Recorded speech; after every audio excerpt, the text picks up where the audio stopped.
In this video, I'm challenging myself to recreate the insane editing style of Mr. Who's the Boss, and I'm going to show you exactly how I achieve each effect. This includes text, transitions, rotoscoping, outlining, stylizing footage, and more, all within After Effects. So let's begin by looking at the clip I'm going to be trying to recreate within this video, the introduction to his 13 most evil tech fails.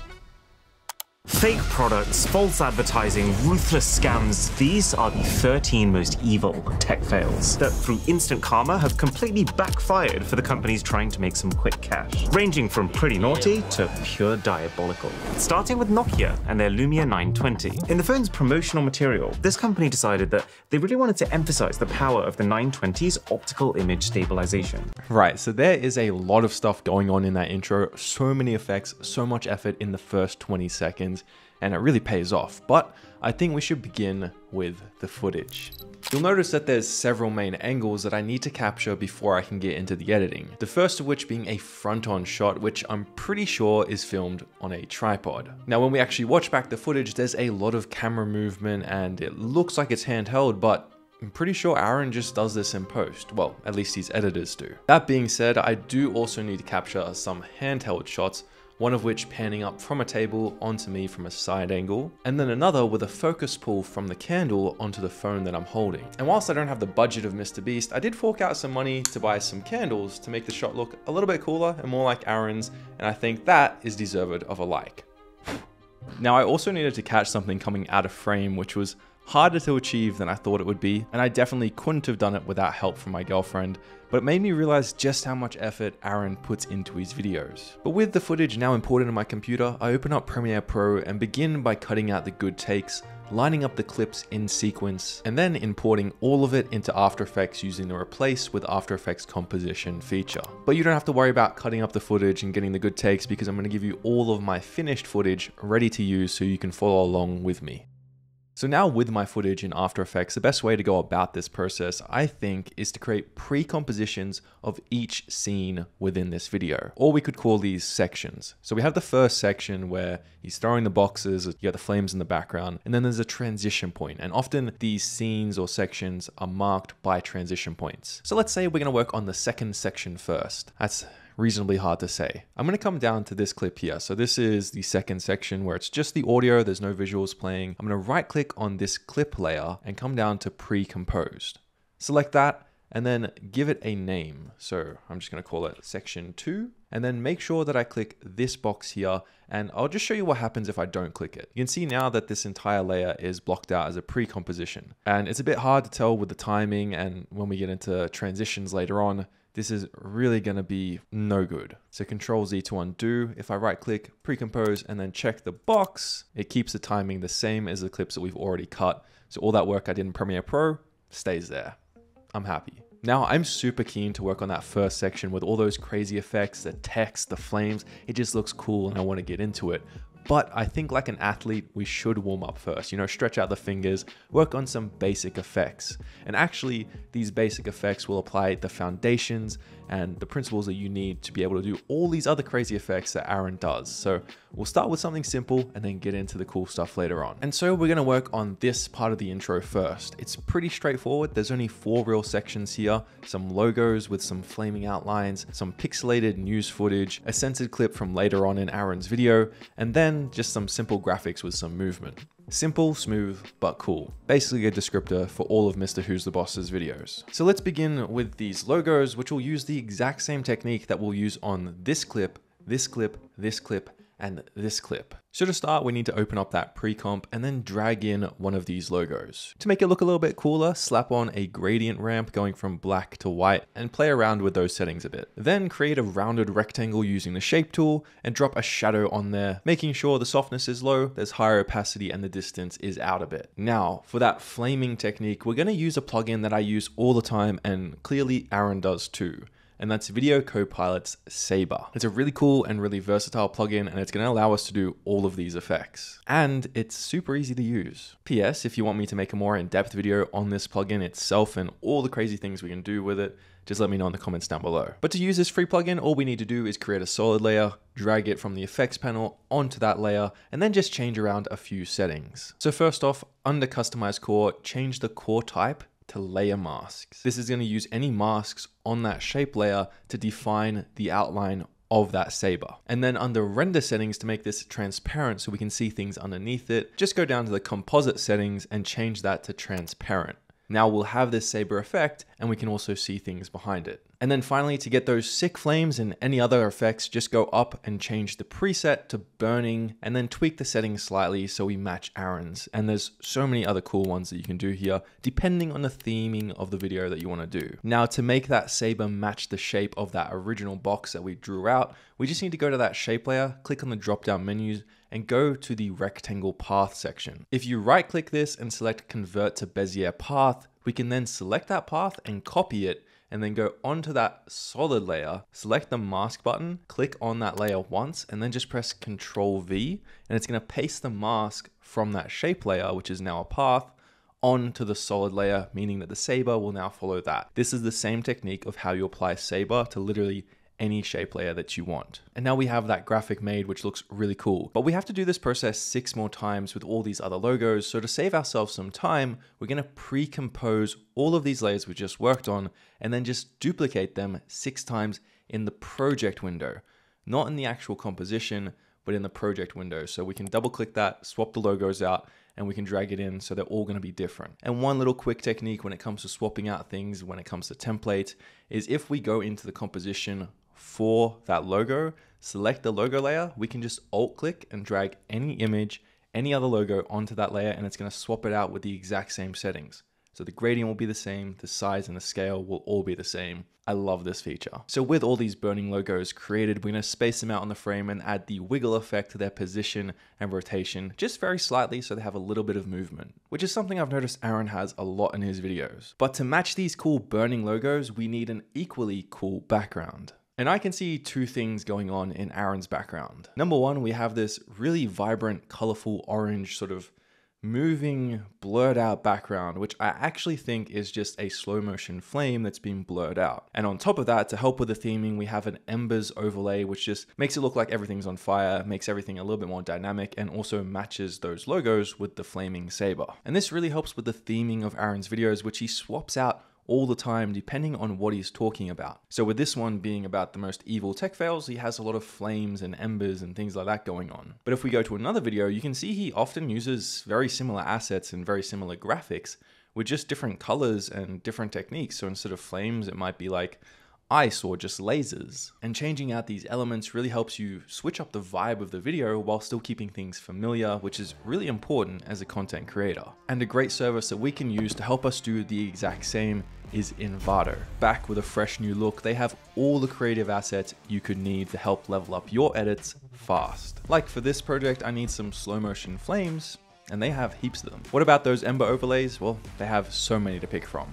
Videos, graphics, templates, audio, photos, and more. It's the reason why Envato is my one-stop shop to get all the assets I need for my videos and my clients. In fact, it's the only place you'll need to go to get everything you need. And I want to thank them for supporting this video. So heading over to Envato, I search for slow motion flames and just hover over each of these clips to see how they look before finding the right one. All I have to do is simply click the download button and import it into my project. Also, on a side note, in After Effects, I'm making folders for each of the sections within this video to keep things organized, because otherwise that project window starts getting a bit overwhelming. So to make this really cool background really easy, we just drag in the clip, drag on the fast box blur effect, adjust the settings to these, and then to enhance the brightness, just slap on the curves effect and drag up the highlights. But looking at that flame, I really like it, but it doesn't match Aaron's as well as I would like it to. So what can we do? Well, the beauty of Envato is I have unlimited downloads to all the assets I could need for 1 monthly subscription. And you can get all of these assets and save some more money through an annual subscription. Meaning I can go and get as many flame assets as I need and swap them out until I find the right one in my project. And another great thing about Envato is oftentimes the assets come in packs. So you can see this fire pack here comes with several fire animations, which gives me basically everything I need for this video and more. And after studying a lot of great YouTubers, which is what I'm doing on this channel, I've noticed a lot of the assets they use can be found on Envato. like for instance this emoji pack, which we're going to use later on in this section of the video. But now to continue the theming, we need to get some embers to add on top of those flames. So there's a couple of ways we can go about this. We can just search for embers on Envato, get one that has a black background, add it into the project, set the blend mode to add or screen, and we have this ember overlay. But alternatively, one of the great things that I love about Envato, and something that helps me find the assets that I need for instances like this, where I'm creating a background or want an overlay, is we can come down to this option and select Alpha Channel. Doing this will show video assets that have a transparent background built into the file, meaning you can just drag it onto your project and don't have to worry about blend modes and how it's all going to look. And I use these all the time, even in this video before where I blew out that candle. So with all of that added in, things are really starting to cook now. But there's one thing that this section needs in order to match Aaron's style a little bit closer, and that's movement to the overall section. You'll notice after the transition, it has a slow zoom out to this section, which is an easy way to keep things dynamic. So the basics of this movement technique is to just keyframe the position and scale properties of a null object. And then we just want to parent all the layers that we want to move with this control to that null object by either clicking this pick whip icon and dragging onto that layer, or selecting it from the drop down menu. Then the key is to turn on motion blur for all the layers, especially when you have a pretty big movement. And one final thing you have to do when you create movements like this is select all those keyframes and press F9 to ease them in. This is going to make all the movements a little bit smoother, and we can actually customize how smooth or how fast we want that to be by clicking this graph icon editor. And you can go down to this little menu and make sure that you're seeing the speed graph, and then we just grab one of these handles and move them across. Now, if you want to change scale and position at the same time, just drag a box over all the keyframes, and then you can drag the handle and it will change both of them. And basically, if you see a graph like this, it's starting off with a slower movement and then gets really fast and then ends. Versus if you see a graph like this, it's going to go really fast at the beginning and then smoothly come to a stop at the next point. Basically, the flatter you go, the slower you go. Now, if we look at the last clip of the section, it's basically the same as the first one. We have the background we used from that first section, and then we have some photos and graphics that I got from Envato and just masked them out in After Effects. Now, where this scene gets really cool is the transition from the prior one, where we have this pixelated sort of censored footage from later on in Aaron's video, which shows off a technique that is great for hiding things you don't want people to see yet, like my crippling caffeine addiction. And basically this is done by creating a mask around the subject in your video that you want to pixelate. And if the object moves across the frame, you can keyframe the mask path to follow it. And then we can go grab the mosaic effect, drag it on and adjust the settings so those two values are the same. And then to make it so we can see all of the footage, go into the drop down menu of that layer. And then we'll see this compositing options feature. If we click that little plus button, we can then select the mask that we created before, and then the mosaic is just going to be applied to that mask, even if it moves around, and we can still see the rest of our footage. To make this a little bit smoother, just increase the feathering of that mask. But with that, now I wanted to replicate that transition between the two clips because it is just smooth. Now, because we want to see a higher level of motion blur if we look at Aaron's clip, I'm not going to use a null object for this, but rather an adjustment layer and use the transform effect. And the way we get that motion blur is much like Premiere Pro. We just go in, make sure we unselect, use composition shutter angle, and then crank up the shutter angle on that effect to 360. Now, any movements that we keyframe are going to have a really nice motion blur to them. So if we look at the section from Aaron's video, we can see that it sort of zooms in first before zooming out, and you can sort of see some motion tiling going on there before zooming out and revealing all of the graphics. And that sort of dynamic movement of pushing in and then pulling out just looks really, really cool. And here's how I recreated this effect. So first off, we're going to go to the point where those two clips meet and then move back 7 frames, placing a keyframe under the scale property. We're going to leave this at 100 and then move forward 4 frames. At this point in Aaron's transition, it zooms in, so we're going to change the value to 150% before moving forward to that final transition point and dropping that down to 64%. But now we're going to see some black frames, so we need to fix that. And that's where the motion tile comes in. But before we do that, make sure we ease all of this movement by highlighting all those keyframes and pressing F9. So to fix that empty space around the zoomed out clip, drag on the motion tile effect and just change the output width and height to around 200 so it fills out all the frame, and make sure you click the mirrored button. And when we do this, you'll see that it extends the frame quite nicely. It does look a little bit weird, but when we're moving through a transition, this does help sell the overall effect. So now we got the first part of that transition set up, drag the end of the adjustment layer to the point where those two clips meet. and then we're going to create a new adjustment layer and slap on the transform effect once more. To have it so that next clip zooms out smoothly, make sure that motion blur is enabled and then create a keyframe at 400% scale and then 100% scale. But if we play it back now, you see it doesn't look as smooth. So what we can do is just highlight both of those keyframes and drag them over so the first keyframe is kind of overlapping the other adjustment layer. Now it's not going to affect the previous layer because we're also going to trim this adjustment layer so it starts at the beginning of the next clip. And so basically what this is going to do, it's going to start the movement so we already have that motion blur coming through as that transition happens. And if we play it back, it's smooth. Smooth like a criminal. Which, speaking of which, leads us on to the next section of the video where we have this tech criminal being let out of court, which we need to stylize. So in Aaron's video, we can see we have this sort of pixelated effect. It looks really cool. And we can do this with native effects in After Effects, the grid effects, some glow, a little bit of 3D adjustments. But the easiest way to do this is to just go get a template again from Envato. So I jumped on there, went on the video templates tab and searched for CRT templates, which basically gives us a sort of television pixelated screen that we can use. I found this one, imported it into my After Effects project, and then just dragged the adjustment layer from one of those compositions into my original composition, and I instantly have that effect in the matter of seconds. If you don't want to use a template, again, I'd just say drag on the grid effect, add in some glows, some curves, and different things like that, and you can achieve the same effect. But I just like using a template because it saves so much more time. The other great thing about using these templates is we can also still adjust some of the settings within them, which I'm going to do to make this clip match Aaron's style a little bit better.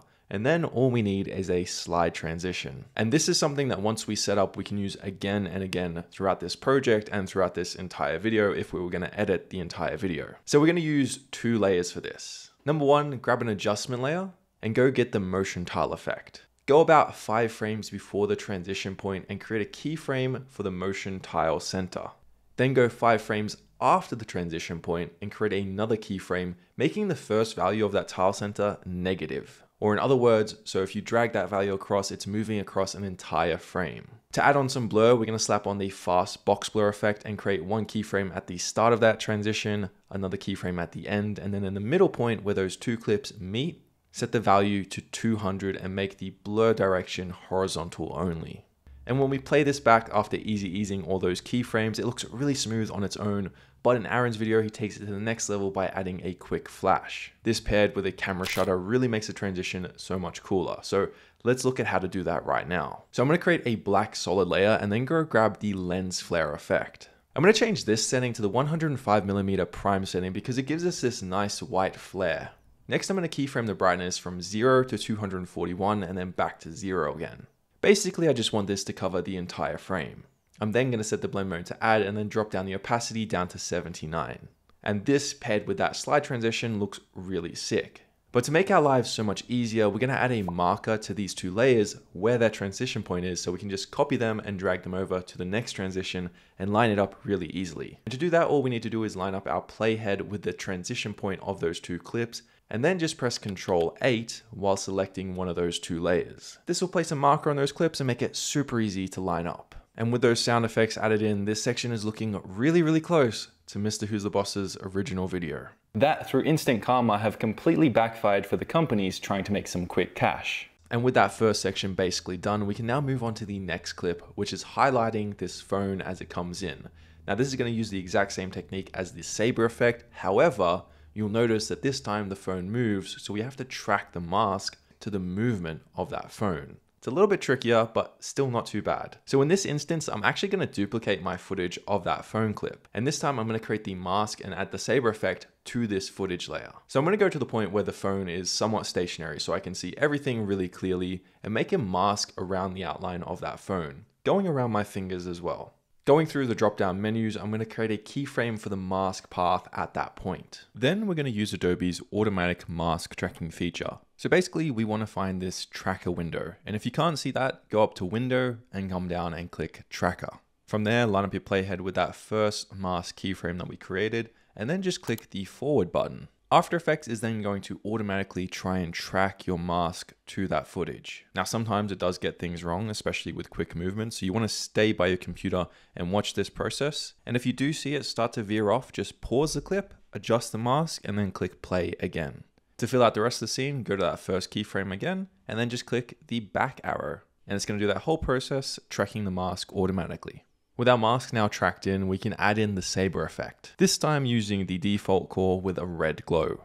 Then to make it so the line starts from nothing, goes around the phone, and then finishes with nothing, we need to play around with a few settings. Now this whole process is a little bit complicated, but I'm going to break down the settings that I use to achieve this. And if you want, you can just copy these keyframes too. But basically the main settings we're going to play around with is the evolution, the start and end sizes, and the start and end offsets. To explain them, the evolution basically controls where those offsets start from. So if I move this around and then adjust one of these offsets, you can see that it changes the position where that is. Then playing around with the end and start sizes just makes the lines a little bit thinner when they begin. And I'm going to keyframe them from 0 to 5% and then back down to 0% to give me a nice sort of tapering. And then to have it so the lines start from nothing and then go around, I'm going to start the offsets from 51% on both and then go to 100 and 0 respectively. Once I have all this set up, I'm going to copy the middle keyframes, move forward a couple of frames, paste them, and then move forward again before resetting all those settings. However, I do need to also make sure that I move the mask evolution so it's on the other side of the phone. But now, a question. Have you been naughty or nice? Well, the reason why I asked that is because we're working on this section of the video next. And actually, it's a pretty simple scene. If we look at Aaron's video, we have these two animated emojis pop up on screen and a little bit of camera movement and then also a blur effect. And the cool thing is this exact emoji pack can be found on Envato. So with that downloaded, we can import that After Effects file into our project and then grab out the emojis that we need. Number 1, the smirking face, and number 2, the smiling face with horns. Starting with that smirk, I'll keyframe the opacity and scale so it sort of pops up onto screen starting from nothing. And then because I want it to hold on that smirk as we pan over to the other face, I'm going to need to do a little bit of time remapping. So I'm going to right click on that clip, go up to time and enable time remapping. I'm going to scrub my playhead through until I find the point where it's holding that smirk and then create a keyframe and then just simply right click and toggle hold keyframe that. What that is going to do is it's going to pause the frame at that moment. So it's just going to hold that smile instead of animating out, which it normally would do. But before we move on to placing that devilish face in, I want to set up the camera so I can move it around and figure out where I need to put that. Because if we look at Aaron's clip, it kind of zooms in and pans across to the right to really focus in on that face. And to do this, I'm just going to use the null object technique again. This time just cropping the frame in of my footage in a bit to match Aaron's framing, and then keyframing a zoom in and movement to the right. With that in, I can now place in that smiling devilish face, and then just copy and paste that scale and opacity transition that I created for the other emoji. But there's one more thing we need to make this scene work. If we look at Aaron's footage, we can see that there's a very subtle blur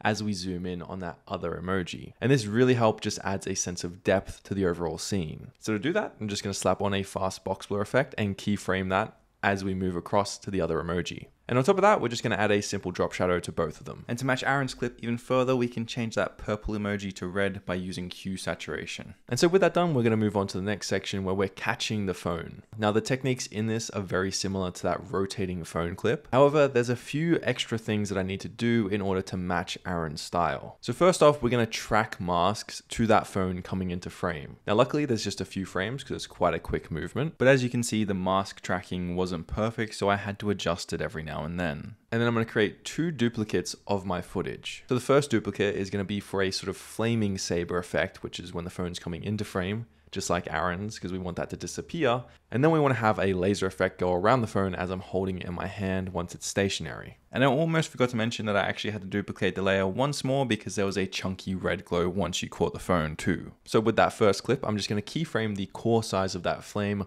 once it's in my hand to make it disappear. And then with the laser outline, I just simply keyframe the offset position. But here's where I had to go to the next level in order to truly match Aaron's clip. If we look at his footage, we can see that when he catches the phone, you can still see his fingers holding it, which makes it look a lot cleaner than what mine is looking right now. So I also had to duplicate my footage once more and create a mask around my hands and track that as I was catching the phone. It wasn't too hard to achieve, just a little bit tedious. But then I also needed a shake when I caught my phone to really sell the impact of the scene. So normally to do this, I would keyframe the position, the scale, and a rotation, and make a bunch of keyframes to make it really look like something is shaking the frame. However, I found a better way to do it, and it's actually using the wiggle expression. So normally with the wiggle expression, we use 2 values. The first value being the frequency we want things to wiggle around. So if it's 1, it's 1 times per second. And then the second value after a comma is the scale that we want that thing to be wiggling around by. So if it's position that we're wiggling and we put in 20, it's going to move around by 20 pixels. Rotation, if we put in 1, it's going to move by 1 degree. But when we type in these values, it keeps that throughout the entirety of the footage. And I only wanted to apply for this one little moment where I'm catching the phone. And I thought to myself, how could I do that? And the solution actually came to me one night when I was dreaming.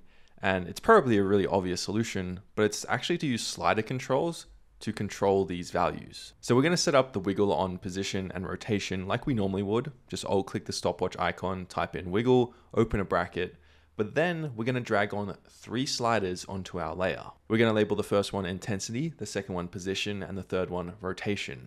Now on the position wiggle expression, once we open that bracket, instead of typing a number there, we're going to drag from this pickwick icon up onto the intensity slider. That's going to input that in, and that will allow us to control the intensity with that slider, meaning we can keyframe it. Place a comma and then use the same pick whip icon to drag onto the position slider. Close that bracket and then repeat the same process with the rotation expression, just using the rotation slider instead of the position one. And if you want, you can also separate out the intensities and have another slider on there, but I think using the same one works fine. And then to achieve that intense shake, we just keyframe those sliders from 0 to some higher numbers. So the frequency might go up to 10, the position value might be 20, and the rotation might be 5. Now one little extra thing is you might need to add some motion tile or zoom in your footage to avoid some black borders here. And this looks really cool, and this technique is great if we want to go from stationary footage to footage that has a wiggle to it. To complete the scene, I added in this simple graphic using a rounded rectangle, a fractal noise effect on a solid layer set to multiply, and then this text using the Mr. Who's the Boss font, Proxima Nova. To make it match his style a little bit more, I added some layer styles, including a gradient overlay, a stroke, and a drop shadow, and it's looking really, really slick. But now we've gone through some intense editing, we're really warmed up now, and we can move on to that intro section, which I'm super excited to get onto. So first things first, we need to set up the footage so I can place things behind me. Now the technique we use to do that is rotoscoping, and there's a bunch of different services and features that we can use to do this, but because we're in After Effects, I'm just going to use the rotoscope tool. So this is a pretty basic tool, and I'll probably make another video on this entirely, going in depth on how to do it a little bit better. But basically we just paint out our subject. I wouldn't worry about the table and the candles here because I'm just going to create a mask on another duplicate because they're kind of just a solid shape that stays the same throughout the footage. But one thing we also need to make sure with the rotoscoping is that we capture those boxes flying out of frame. So once we've got our rotoscope, we've frozen it, we've cut out the candles and the table, we need to add in some elements into the back to bring this scene to life. So we'll go get some flame elements that I found on Envato by checking the alpha and looped checks box. So it gives us a transparent background and also loops out so we can use it as long as we need. Once I found some flames that I liked, I just put it behind the roto layer, and then to vary things up, I also duplicate that, transform it and flip it so it looks a little bit different, and then just offset the timing a bit so it looks like there's a bit of variety within the flames. And then we'll just need to get some embers to add in as well. I could use the same ones as before, but I kind of want to vary it up a bit. And then we also need some flame explosion assets when we throw those boxes behind us to have it explode in the background. And again, I just found a couple of packs on Envato that suited my needs. The one thing that I had to do here was match the colors of that to the flames in the background, and I did this by simply dropping down the saturation a bit and adding the tritone color effect. Now let's work on the text, which looks really cool and took me a pretty long time to figure out actually. So if we look at his text throughout this video and actually other videos, it often has a very similar styling, and it's kind of just the colors or the saber effect that changes. So what that means is Aaron creates a template that he can use again and again, and we're going to do the same. So first off, we need our base text layer. We're going to use the same Proxima Nova font set to bold italic, and then add a gradient overlay via the layer styles, making it go from black to a reddish hue. Then if we look at Aaron's clip, we can see that each character in the word has a bit of random movement. And to achieve this, we're just going to drag on the quiver effect. Open up the wiggly selector dropdown and change the wiggles per second to 2 and the correlation to 0. This means that all the letters will move randomly independent to each other. Also lock the dimensions before changing the skew to 0 and changing the rotation to 5. And the text is looking like this now. With that set up, duplicate the layer and change the fill of the text to nothing and the stroke to around 42 or the sizing that you like. Then to make our stroke a nice gradient, we're just going to go into the gradient overlay drop down menu, edit the gradient and change it from black to a nice red color. Now to give it somewhat of a 3D look, we're going to duplicate the source text once more. Get rid of that gradient overlay and then add in a drop shadow and an outer glow. With the drop shadow, set it to a nice slightly lighter red color before increasing the opacity, changing the angle, distance, spread, and size until you have a nice solid extension to those letters. Now to separate this from the main text, we're going to change the outer glow color to black. And then we want to add a little bit of noise, change the blend mode to multiply, and then play around with the spread, size, and range until we get a nice separation. Now we need to add in that super stylish saber effect to the text, which is actually also easier than you would think. Like usual, we just create a new solid layer, drag on the saber effect, and then this time under customize core settings, we're going to select text layer. And then in this next drop down, select that original text layer that we created. Be sure to change the render settings to transparent, and now we'll see the saber go around the shape of our letters.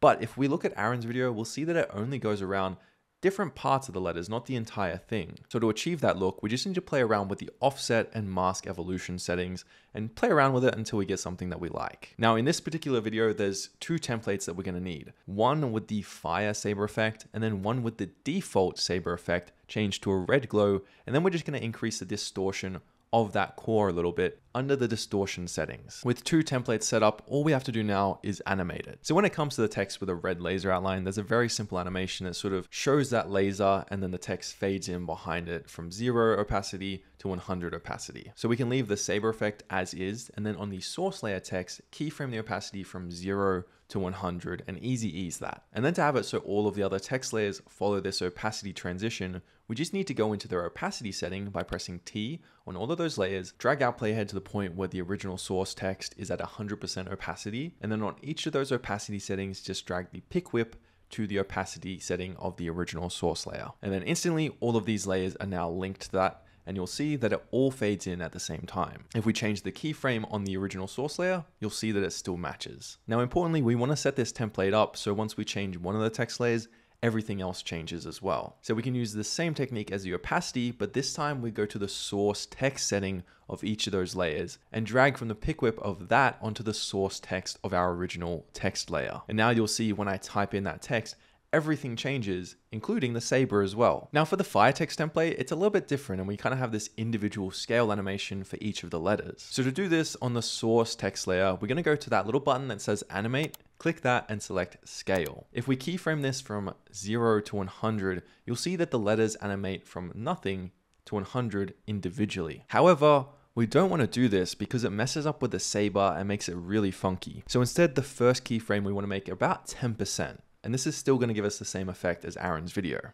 Now to make all the other layers follow suit again, we just need to go to one of the layers, add in that scale animation, go to the point where it's at 100% again, pick whip and drag that to the original source layer's animation. Then to make our lives easy, we can just copy and paste that animation to the other layers and they're automatically going to be linked to that original source layer. So you do that by just selecting that animation, pressing Ctrl C, and then pressing Ctrl V on the other layers.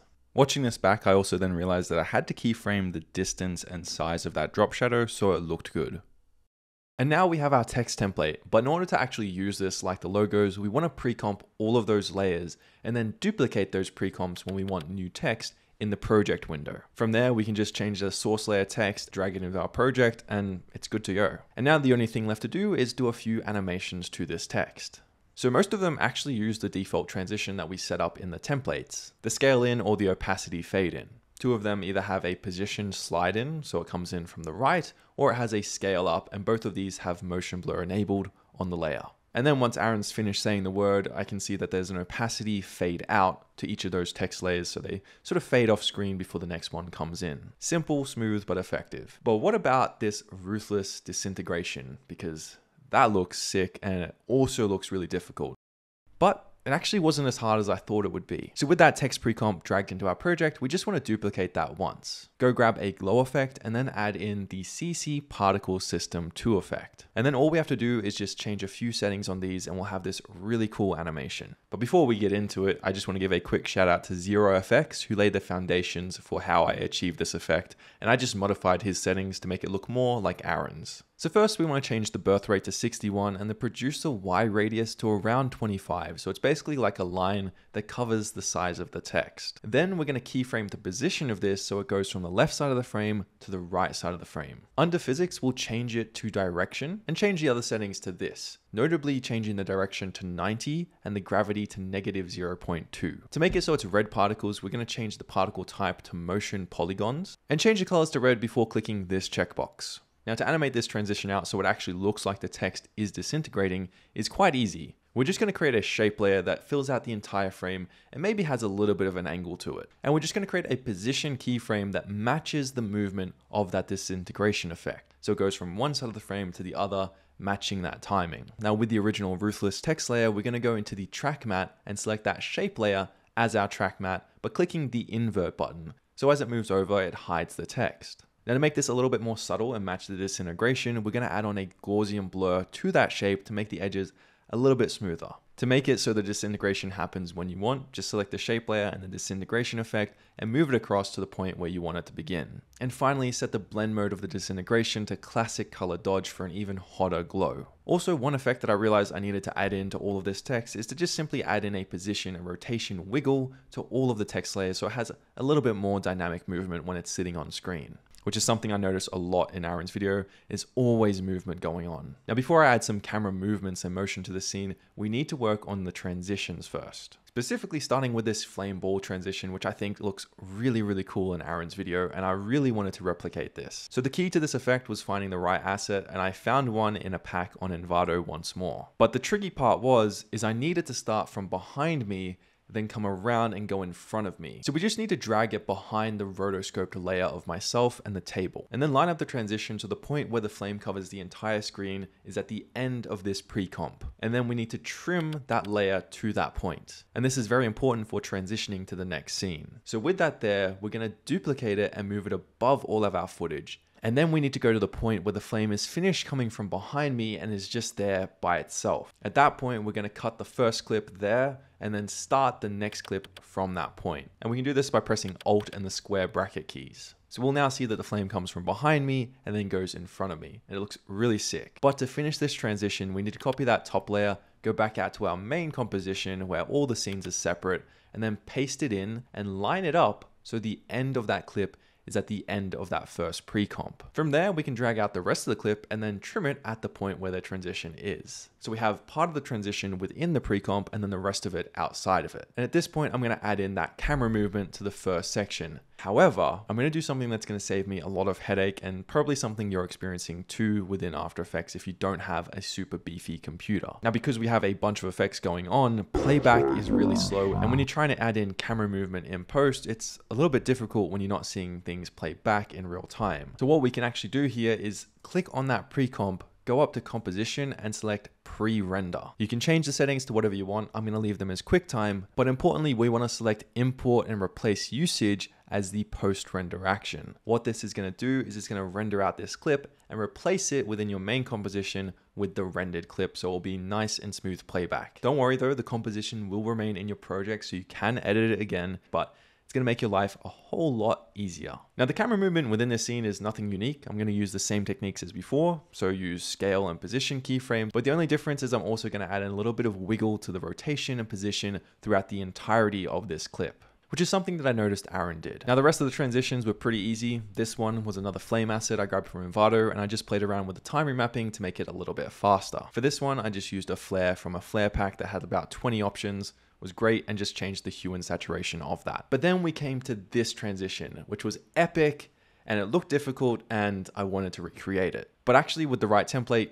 it wasn't that hard. So first of all, if we watch this back, you'll notice that there's a Mr. Who's the Boss logo within this glitched out footage. And it looks like there's a saber effect added to that. So straight away, I figured that I would just need to get a glitch logo template, and Envato has a ton of them to pick from. After browsing through a bunch of them, filtering for After Effects projects, I found this one, which I think will look great. So again, importing the After Effects file into my project, I open it up and then open the Change Logo pre-comp. Drag in my Mr. Who's the Boss PNG logo, and then I need to apply the saber effect to this. Now I could go around with a pen tool and mask this out, add it to a solid layer and get it that way, but there's a much easier way that is a technique that I use all the time when using Sabre. And that is to click on the logo layer, go up to layer, and then down to auto trace. Once we do that, we can select current frame. So it's going to be quick because it's a stationary image. If something's moving around, you can do work area and it will do its best to track that. And then we're just going to come down, and honestly, we don't need a new layer here. So we can just uncheck that apply to new layer box and then click OK. And it's going to auto trace the shape for us. And now we can apply the Sabre effect, change the core to what we want. I'm going to set mine to electric for this one, change the color to red, and then increase the core size to around 2.2. And I think that's looking really, really good. But to change the overall glitch to a red color, we're just going to go to that main render comp. And then on the control layer, just change all of those colors to red and then pre-render this whole composition before dragging it into our main project and setting the blend mode to add. And then to make this a transition, we're just going to use the first half of this clip and sort of keyframe the opacity from 100 down to 0 when we want the transition to end. And then just scale that clip up and line up the bright part of it with the transition point. And we have this really, really cool transition that's perfectly customized to your branding. And going through this process, I realized just how much insane effort Aaron and his team puts into these videos. And honestly, I wouldn't be able to do it without a service like Envato, which is why I've partnered up with them time and time again. They make it so easy to level up your edits quickly, getting high quality assets from artists that you can use in your own videos, getting you higher quality results in minutes. Like, just imagine how long it would take me to actually create this glitch logo template if I did it from scratch. So now I have my recreation. I've added in some sound effects, and this is something that I would normally briefly go over at the end of videos, but I feel like it deserves its own video because the way Aaron does sound effects is so impactful, and I really want to go more in depth into that. So if you're interested, stay tuned to this channel, subscribe, and I'll be posting that later on. But with that said, here's the final result. Fake products, false advertising, ruthless scams. These are the 13 most evil tech fails that through instant karma have completely backfired for the companies trying to make some quick cash, ranging from pretty naughty to pure diabolical. Starting with Nokia and their Lumia 920. In the phone's promotional material, this company decided that they really wanted to emphasize the power of the 920's optical image stabilization. So watching that back, I'm actually really happy with how this turned out. I learned a lot of techniques through this process, and although I can really appreciate how much effort goes into these videos, it is an insane amount of effort if you're working by yourself as a solo creator. But you know, for intros, this insane level of editing could be a fun thing to do. So I really hope you enjoyed this video, hope you learned something new, and remember, you're only one video away.